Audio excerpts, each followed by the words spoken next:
اللہ سے مانگتے رہو جو تم چاہتے ہو، یہاں تک کہ وہ تمہاری دعا کا جواب دے اور تمہارے لیے خوبصورت دروازے کھول دے۔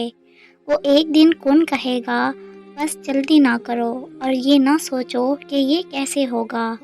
فکر کرنے میں اپنی توانائی ضائع نہ کرو، اپنی تقوی اور توکل کو مضبوط رکھو۔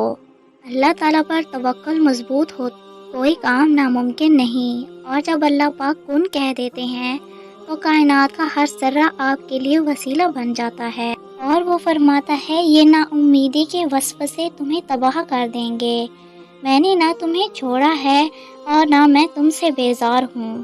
سب کچھ ممکن ہے اگر اللہ پر یقین ہو تو، اور یہ لوگ جو باتیں کرتے ہیں ان پر خاموش ہو جایا کریں، سہ جایا کریں، جھک جایا کریں، مان لیا کریں۔ یہ عاجزی ہے جو اللہ کو بہت محبوب ہے۔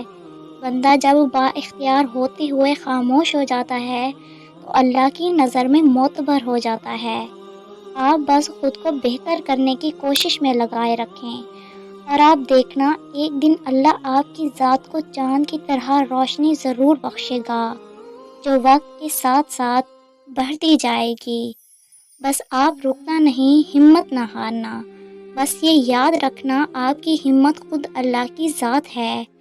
آپ بس واپس نہ پلٹنا، اللہ کی طرف بڑھتے رہنا، اور تمہاری دعاؤں کی قبولیت کی نشانی تمہارے یقین کی پختگی میں ہے۔ اندھا یقین کرنا آسان نہیں، اسی لیے رب تعالیٰ نے اس کا اجر بہت بڑا رکھا ہے۔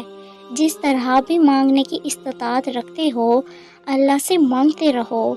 دعا نہ صرف تمہارے خالی دامن کو بھرے گی، بلکہ دعا تو رب اور اس کے بندے کے درمیان ایک خوبصورت رشتے کے آغاز کی راہ ہے۔ شکریہ۔